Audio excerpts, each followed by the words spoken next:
e reina para todo sempre.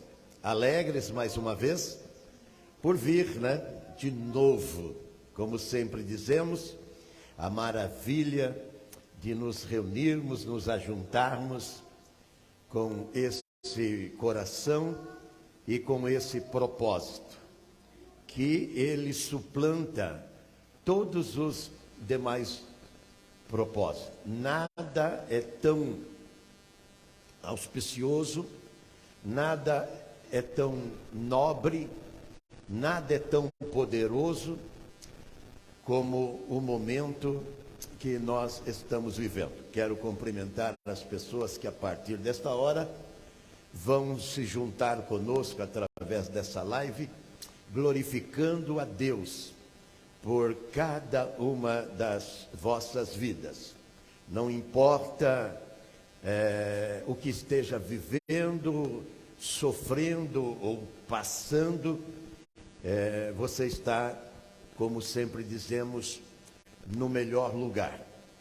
Mesmo virtualmente, junta-se a todo esse conglomerado aqui conosco para esta finalidade, que não existe melhor ou maior, que é de celebrar o nome daquele que vive e reina para todo sempre. Então seja bem-vindo, você que está a partir desta hora virtualmente conosco.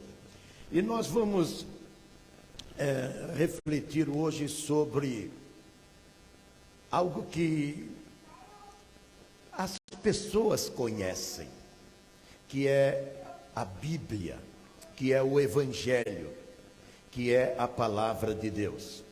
E para isso nós vamos nos servir de um versículo que está no livro do Gálatas.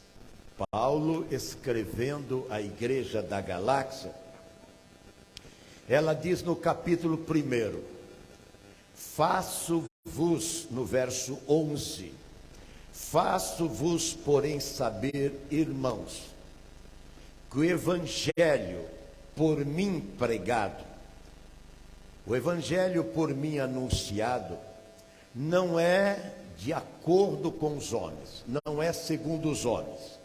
Depois ele vai dizer a razão, porque eu não recebi nem aprendi por homem qualquer, por homem algum, mas mediante revelação de Jesus Cristo. Nós vamos orar. Pai querido, no precioso nome de Jesus, aquele que vive para sempre, oramos. Quando já tivemos a nossa devocional e no último cântico nós dissemos que vemos o Senhor sentado em seu trono exaltado. Mas nós estamos aqui, ó Deus, transmitindo a tua palavra. E eu digo sempre que não há habilidade humana para fazê-lo, Senhor. O Senhor precisa ajudar esse teu frágil servo pequeno, para que a tua palavra possa ir ao coração, possa ir, Senhor, na alma, nas entranhas desta pessoa, para que ela seja convencida, através do teu Espírito, da justiça, do pecado e do juízo. Por isso, Senhor, investe a tua glória em nossa vida neste momento e faz reverberar a tua palavra hoje e sempre, em nome de Jesus. Amém. Nós colocamos como título: qual evangelho ou que evangelho nós recebemos? Bom, Paulo diz que o evangelho de Cristo é o poder de Deus. Está lá em Romanos 1,16. O que é poder? Poder é algo que não tem igual, não tem semelhança. Poder de Deus. não tem semelhança. E ele pode todas as coisas. Ele mesmo diz, lá no capítulo 19, 22 de Mateus, que o homem tem coisas impossíveis, mas para Deus. E o evangelho deste livro aqui, mas presta atenção, só deste livro, ele é o evangelho de Deus, desse poder incomensurável, e a Bíblia diz inacessível para aquele que não sabe como encontrá-lo. Existe uma maneira de encontrar a Deus. É possível encontrá-lo, porque a Bíblia diz que o Deus que não pode ser visto, em João 1,18, ele mesmo diz nesse mesmo evangelho, que Jesus o fez conhecer. Não tem como e não há como conhecer a Deus que não seja por Jesus. É certo que as instituições humanas, elas criaram atalhos, as religiões e as seitas, elas criaram os seus modelos, até porque você que está me ouvindo, sabe daquela máxima, todas as religiões levam a Deus. Você já ouviu isso, não ouviu? Não, isso é um engano, é um ledo engano. Isso é uma fraude, porque as religiões não podem fazer, até porque a religião, ela é, no latim, o religare, ela não pode fazer isso. A religião não pode ligar o homem, o ser caído, ao Deus Criador. Porque, em primeiro lugar, o homem, como dissemos, ele é caído. E o Deus Criador, ele é santo. Então há um obstáculo muito grande entre o caído, que não pode se chegar a Deus, e o Deus que ele está no inacessível, no inatingível. Mas como então, se o Paulo vai dizer aqui de um evangelho que ele é capaz? Mas ele diz aqui, eu não recebi de homem nenhum. E esse mesmo apóstolo, que foi o grande apóstolo da Bíblia, no seu tempo e até os dias de hoje o é, ele fala de no seu tempo, uma seita e uma religião que deturpava o evangelho. Se há 2000 anos atrás existia essa instituição, e hoje então no século 21, veja bem o que o Paulo vai dizer nesse mesmo livro. Ele diz, eu fico absorto, admirado, ele fala, de que vocês passassem do evangelho que ele disse ali que pregava, o evangelho recebido por Deus, ele diz, um outro evangelho. Você percebeu? No tempo de Paulo, já havia uma mensagem que ela não correspondia, ela não era na sua essência aquilo que você que está me ouvindo agora virtualmente, você presente, talvez não tenha ouvido ainda. Por quê? Porque recebeu do homem. Esse é o grande problema. E o homem, com raríssima exceção, ele tem o quê? As suas ideias. Jesus disse lá em Mateus, no capítulo 15, e ele estava falando ali com os líderes religiosos, com os sacerdotes, dizendo que eles pregavam as coisas da sua própria cabeça.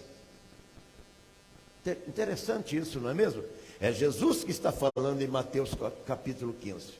Que eles estão como uma entrevista que fiz com um ex-padre. Eles estão inovando. Se há anos atrás eles inovaram com liturgias, com rituais, com cerimônias, com doutrinas, que o próprio Paulo, escrevendo aos Gálatas, diz que são preceitos de homem. O próprio Jesus fala em Mateus capítulo 15, preceitos de homens.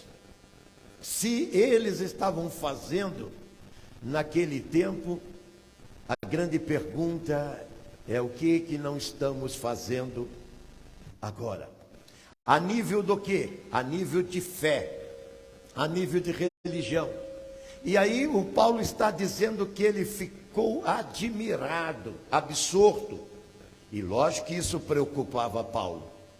Paulo, esse grande ministro de Deus, que expandiu o evangelho para o mundo do seu tempo.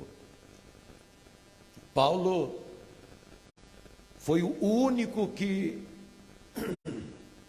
colocou a igreja para fora das portas, até porque a consciência dos outros apóstolos, isso está registrado no capítulo 10 de Atos dos Apóstolos, porque um dos cabeças, coluna da igreja, que era o apóstolo São Pedro, ele fica admirado de Deus chamá-lo, convidá-lo e levá-lo na casa de um romano, lá escrito com o nome de Cornélio, era um centurião.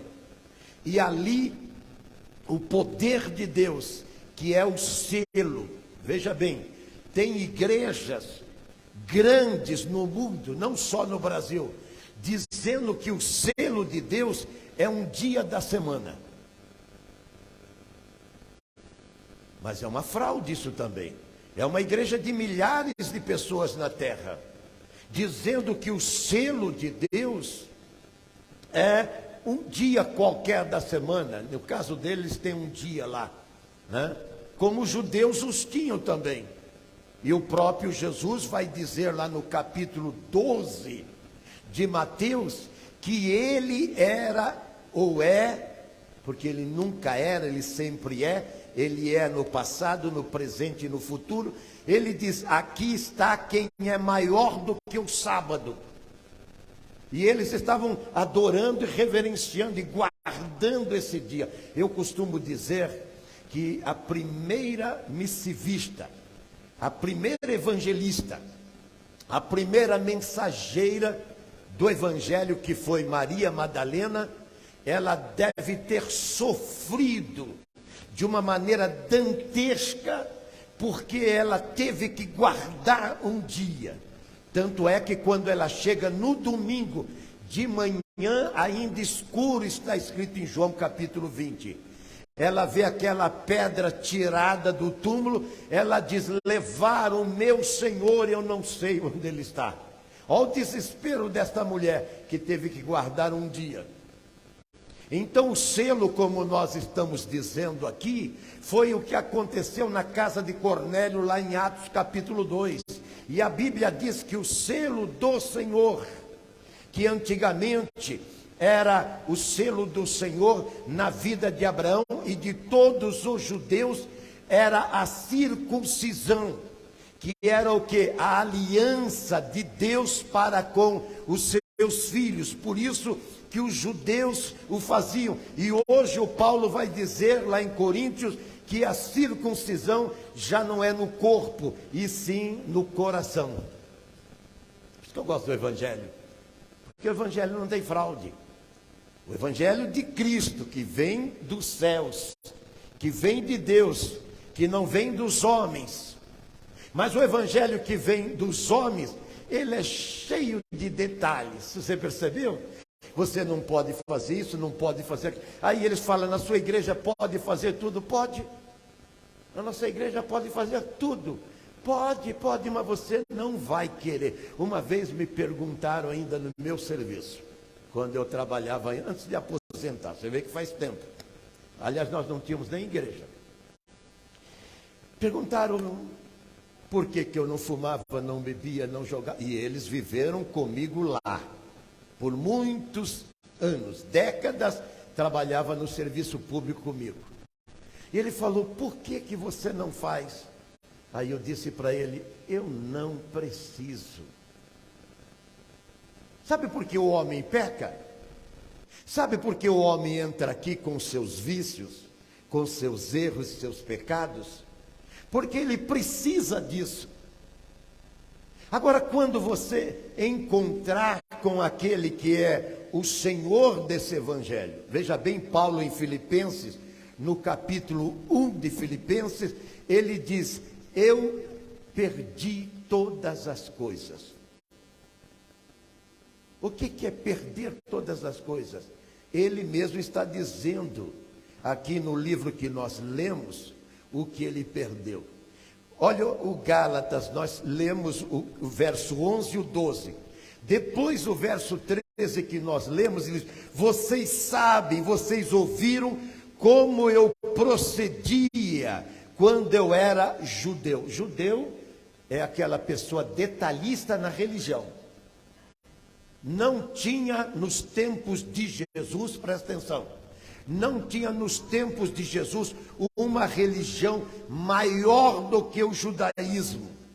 Suplantava todo o islamismo, catolicismo e budismo, e todo o judaísmo, ele era forte, a ponto de você ler lá no capítulo 12 de João, que chegam gregos e estrangeiros e falam com os discípulos de Jesus, nós queremos ver a Jesus. Atraíam, a religião atraía. O Cornélio mesmo era um desse que era atraído pela religião dos judeus. Mas lá no capítulo 8, também do Atos dos Apóstolos, havia um tesoureiro de uma grande rainha, que ele vinha de Jerusalém, do culto, do judaísmo, mas estava confuso, e Deus mandou Filipe, o evangelista, ir e falar com ele, e o Filipe até o batizou e esclareceu ele. Mas ele não vinha do judaísmo, ele vinha do evangelho, lá no judaísmo. Mas ele disse, e está escrito em Atos 8, que a cabeça dele estava confusa. Eu tenho certeza que eu estou falando com pessoas hoje, agora, que estão confusas. Por quê? Porque elas não nasceram de novo ao Evangelho de Cristo, ao Evangelho que vem do alto. O Paulo vai dizer, não, as coisas, os tramites da religião, eu sabia tudo. Por quê? Ele diz, porque eu fui criado na maior instituição das religiões maiores da terra, e no caso era o judaísmo. E ele estipula, inclusive, e conversa com as autoridades que mataram Jesus, tanto lá no capítulo 22 de Atos, como no capítulo 26 de Atos. Ele ainda diz, se esses quiserem confirmar, eles vão dizer que eles me autorizavam a ir e fazer as besteiras que eles continuam fazendo na terra. Qual é uma besteira que se faz na terra? Perseguir a igreja, perseguir os cristãos, não reconhecer o verdadeiro evangelho, não saber. E quando você não sabe, por que você não faz como uma pessoa na Bíblia que não sabia? Certa feita, Jesus estava, depois de ter ressurreto, depois de acontecer aquilo que a Maria falou, eu vim buscar Jesus e ele sumiu, não está aqui. Jesus aparece para ela, e depois aparece para a igreja, lá em João no capítulo 21. E ele fala para o Pedro, e ele fala para toda a igreja, e ele diz para onde ele vai, e o que o Tomé vai dizer. Eu não sei para onde o senhor vai, e eu não sei o caminho. E o que Jesus falou para ele? Olha, eu sou o caminho, a verdade e a vida. Mas ele não sabia, ele perguntou. O pior de tudo, que eu tenho conversado e muito com pessoas, que elas, exemplo, já falei isso muitas vezes. Eu pergunto para elas, você sabe para onde você vai depois que você morrer? 99% das pessoas que eu pergunto, sabe o que elas me dizem? Deus é quem sabe. Aí eu vou inquirir dela, não, você precisa saber. É lógico que Deus sabe, mas Ele quer que você saiba. E você não pode morrer sem saber. É como fazer uma viagem e você entrar no avião ou no navio e não saber o destino desse lugar. Você não gosta e não faz isso. Se for sensato, se for racional. Mas a maioria delas, mas daí eu pergunto, você segue uma instituição, você tem uma confissão de fé aqui na terra. Aí eu pergunto, eu sou católico, eu sou crente, eu sou espírita, eu sou budista, eu sou maometista, eu sou... Aí eu pergunto, e lá eles não disseram para você que você precisa saber? Aqui nós dizemos. Por quê? Porque é obrigação sua dizer. Jesus falou, vai e força-os a entrar em Mateus no capítulo 11. Vai e ensina para eles, mostram para eles. Mostra para ele o que é o Evangelho. E como Paulo diz, o Evangelho é poder. Mas o Pedro tinha uma visão de um Evangelho que era restrito a ele. O Evangelho não é para salvar a mim. O Evangelho não é para salvar a minha casa. O Evangelho não é para salvar a nossa igreja. O Evangelho é para salvar todos que ouvirem, vinde a mim cansados. O Evangelho de Cristo é para abraçar toda a pleiade de pessoas que elas estão à deriva na vida. E por que elas estão? Porque elas receberam o Evangelho que deixa admirado o apóstolo São Paulo. E ele, o que ele vai dizer desse outro Evangelho? Ele vai dizer, esse Evangelho é anátema. Anátema significa maldito. E por que é maldito? Porque Jesus disse lá em Mateus 23, 23, que todo esforço da religião para fazer um discípulo, um seguidor, alguém que vai agora caminhar com aquela religião ou seita, Jesus diz que ele é feito 2 vezes filho do inferno. Perdão. Mas o Evangelho não é para salvar? Por isso que Paulo vai dizer aqui, nesse mesmo capítulo aqui. Veja o que ele vai dizer. Se porventura, ele diz, eu, apóstolo São Paulo, pregar outro Evangelho, e ele não para por aí.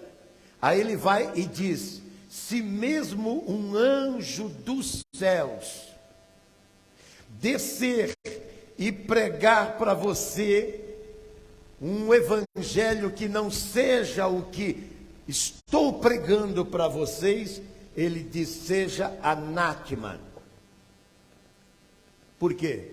Porque ele diz, esse alguém que prega esse Evangelho, ele não é de Cristo.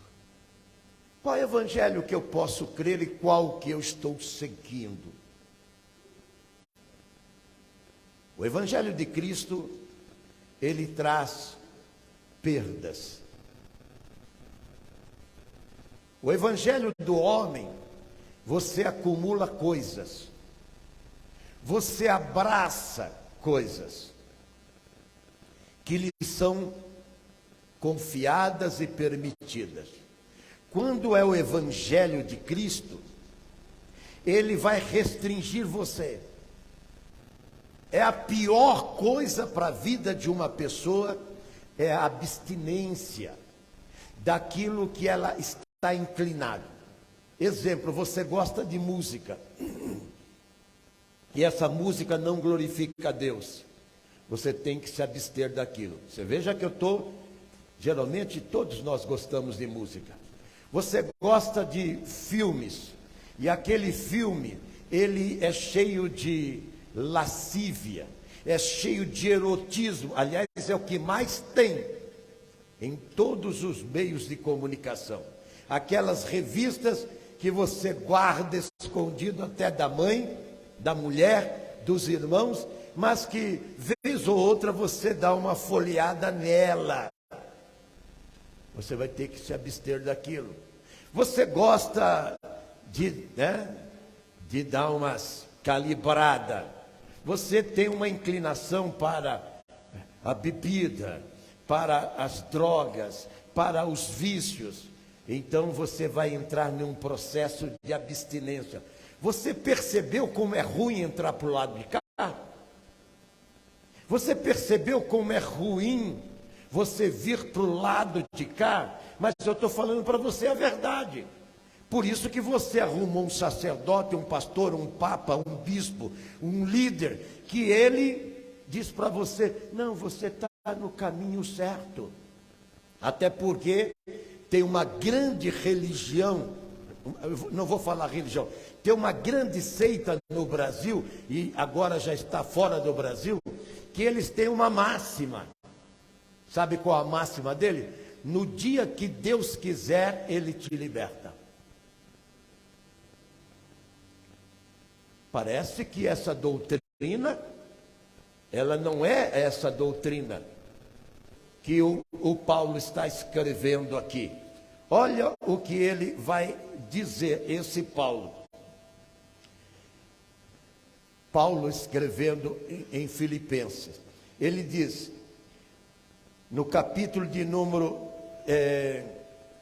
3, verso 7. Mas o que para mim era satisfatório, era animador, era vantajoso, e aqui na minha versão está, o que para mim era lucro, que todo mundo corre, ninguém corre atrás do prejuízo, né? Corre atrás do lucro. Ele diz, eu considerei perdido por causa de Cristo. Sim, eu considero tudo como perdido por causa, na minha versão, da sublimidade do conhecimento de Cristo Jesus, meu Senhor, por amor do qual perdi todas as coisas e as considero como refúgio, porque eu não poderia com elas ter Cristo. Você percebeu? O Paulo teve que fazer uma escolha. E eu estou falando com essa multidão de pessoas, e tenho pessoas aqui na igreja, que não chegaram ao nível do Paulo. Muito pelo contrário, estamos muito longe dessa figura chamada Saulo de Tarso.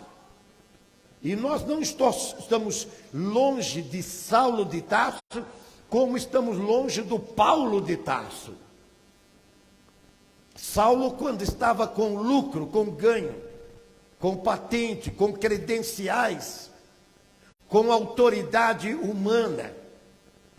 E agora, Paulo, como apóstolo de Cristo, que ele diz, para eu ter a revelação, para eu receber o Evangelho. Sabe o grande problema dos pastores e igrejas de hoje? É porque eles não perderam. Pelo contrário, com o Evangelho, eles lucraram. Eles se deram bem. Basta ver, você vê as televisões, os grandes templos, as mesquitas, viu? As igrejas, os templos que são formados. Então você vê que não houve perda nenhuma, pelo contrário, acumularam tesouros, ganharam com esse livro aqui. Mas interessante que o Paulo, que fala do verdadeiro evangelho, ele fala que ele perdeu. Agora eu pergunto, o que você perdeu para ser crente? O que você perdeu para abraçar o evangelho? O que você deixou para trás? O Paulo deixou, e ele mesmo diz, essas pessoas que eram autoridades, elas podiam testemunhar que eu tinha credenciais do governo, das autoridades, das grandes patentes, daqueles que mandavam no mundo, para que eu pudesse fazer o que eu bem quisesse. E ele arrastava os crentes, levando para Jerusalém, e ali o fazendo mártires. A Bíblia está recheada de pessoas como Marcos. E depois a história da igreja nesses 2000 anos, vai buscar João Hus, vai buscar Wycliffe, vai buscar Lutero, vai buscar João Quinós, vai buscar o Evangelho de Cristo. Eles não abraçaram o Evangelho dos homens. Aqueles que abraçam o Evangelho dos homens são muitos. Eles, se você bem vê, eles estão bem constituídos. Até porque você vê que eles chegaram na igreja, 3 meses depois já está com o carro do último ano. 3 meses depois já são empresário bem-sucedido. E eu já fui em TV defender a prosperidade. Eu creio na prosperidade. Eu creio. Está no pacote chamado salvação. Porque o Paulo, escrevendo em Romanos, ele diz, se você tiver Jesus, e está lá, com ele, você tem todas as coisas. Então Deus está disposto a galardoar, como ele diz em Hebreus 11, aqueles que o buscam. Mas essa não é a finalidade do Evangelho. O que é a finalidade do Evangelho? Jesus falou, eu vim trazer vida abundante. E como que você recebe a vida abundante? Paulo pregava isso. E ele diz, o próprio Jesus diz, a vida abundante, você vai recebê-la largando todas as coisas. O capítulo 10, 29 e 30 de Marcos, Jesus diz que não há na terra aquele que tenha deixado mulher, difícil isso daí, né?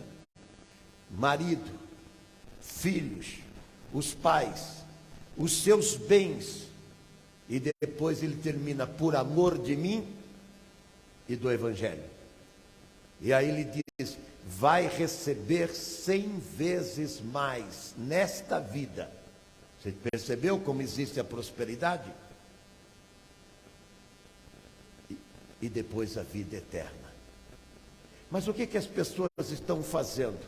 Estão trocando o evangelho que Paulo diz que recebeu de Deus pelo evangelho do homem. E esse daí não faz cobrança nenhuma. Não tem problema se você fuma. Não tem problema se você bebe. Não tem problema se você tem algumas quedas, algumas até levianas. Eu conversei com uma pessoa, vou dizer de novo, que eu disse para ele que ele não podia ter uma vida de um casamento duplo. E ele falou, pastor, aquela segunda mulher minha era uma coitada. Se eu deixar ela, ela morre. Falou na minha cara. E eu falei, eu até acredito em você. Agora eu vou dizer uma coisa para você. Se você não deixar ela e morre você também. Porque é assim que o evangelho faz. Aí o que ele faz? Ele pula fora da nossa igreja, porque ele tem alguém que diz para ele que Deus ama ele apesar das suas fraquezas. E teologicamente eu concordo. Quando Jesus me chamou para a vida com Ele, Ele me chamou com todos os meus defeitos, todos, e eu os tinha todos. Talvez esteja falando com alguém que nessa hora tenha alguns, mas eu os tinha todos, e eu posso provar que tinha, só pelo meu CPF posso provar que tinha. Mas quando Ele veio, o que eu li para você lá no Filipenses 3, 7, 8 e 9, que é a perda, então eu caí num processo de abstinência. Abstinência é você agora, e não é fácil, não, você simplesmente anular aquilo que é apetite, desejo, satisfação. Tudo que eu fazia, eu sei que você faz com prazer. É como o cara que vai gastar dinheiro e pagar em 36 meses só para ir lá para a Copa. Ele vai pagar esses 20 mil para ir lá para o Catar, e agora ele se catou mesmo. Porque perdemos. Mas eu coloquei aí no Evangelho, aliás, nas minhas páginas aí na internet. Eu coloquei: perdemos a eleição, perdemos a seleção, e o que mais precisamos perder para acordar? Que o caminho que estamos seguindo não é esse caminho aqui. Que caminho você está seguindo? Que direção você tomou na vida? Está te dando prazer. Eu sei, porque eu fazia também. Eu fazia porque eu amava fazê-lo. Só que há um contraste entre você e o quê? O Evangelho que Paulo escreve aqui e diz que é o Evangelho de Cristo. O Evangelho de Cristo, ele não vai aceitar uma vida dupla. Não vai aceitar uma vida onde você, quando está aqui na igreja, você então é um homem arrependido, é uma pessoa que está constrangida dentro de você, você está como que absorto, voltado para Deus, mas depois que abrir aquela porta ali fechada, então ali você solta a franga para fora. E ali o que vier é lucro. Não tem sequência no processo chamado Evangelho de Cristo. Não tem continuidade. Aí você pisa no breque, e aí você vai viver a vida que lhe agrada. O Paulo diz aqui ser impossível. Até porque Jesus disse que quem estiver com Ele vai ajuntar com Ele. Quem não estiver vai estar espalhando.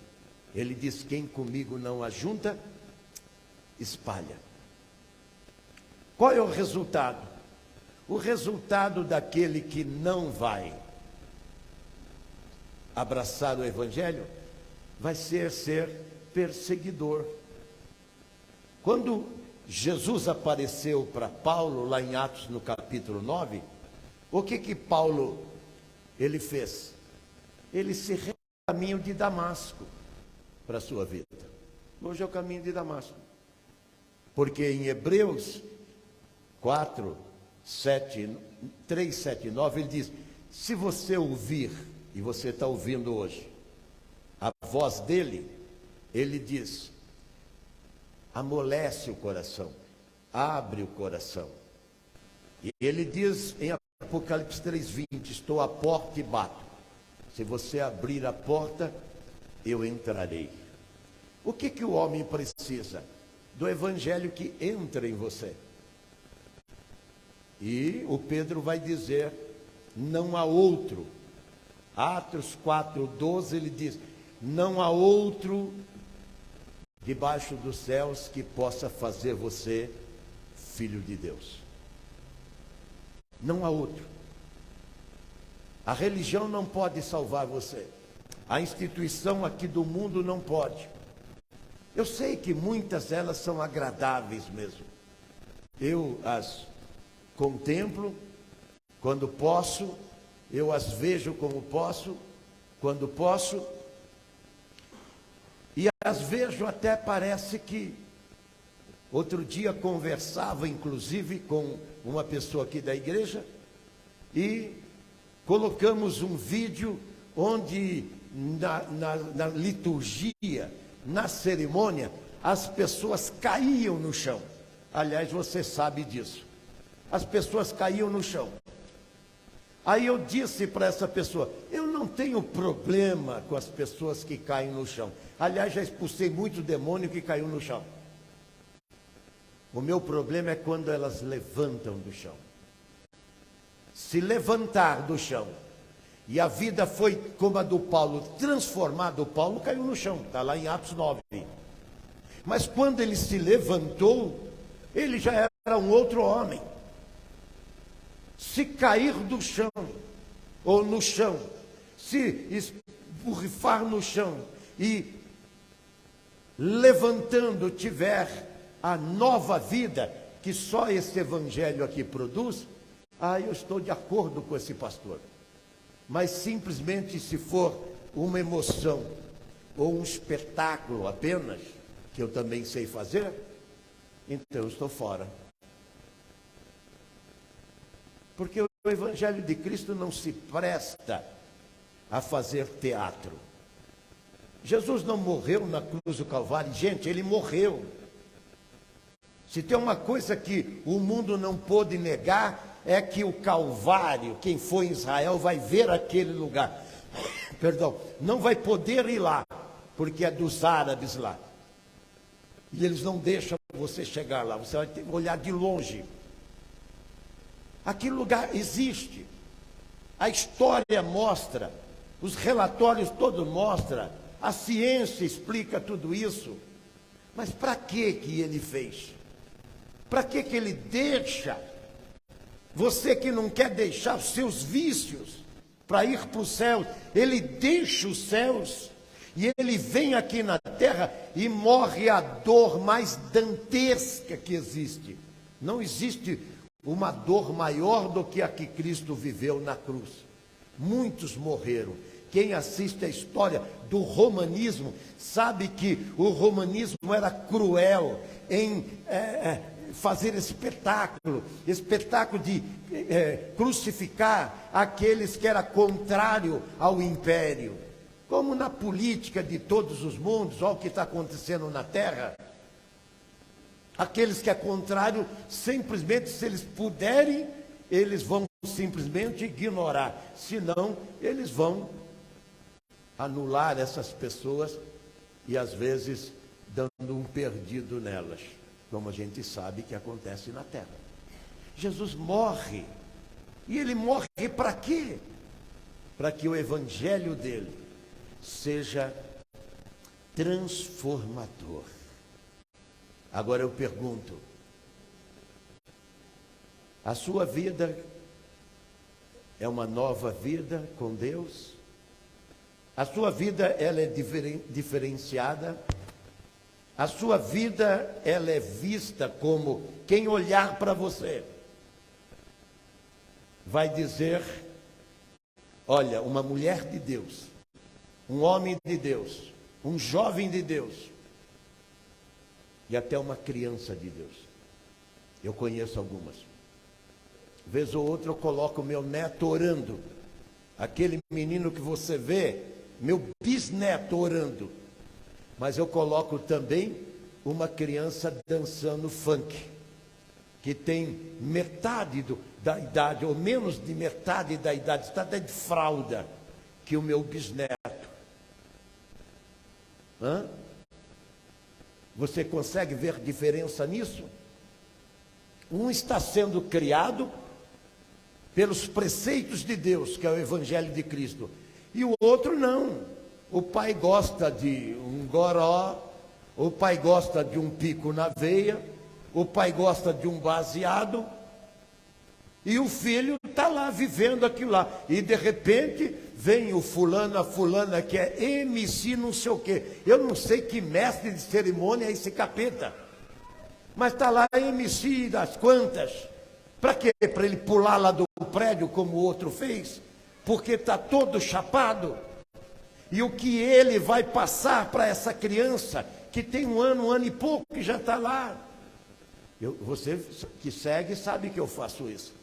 Coloco o meu bisneto orando, e ele está lá, bonitinho.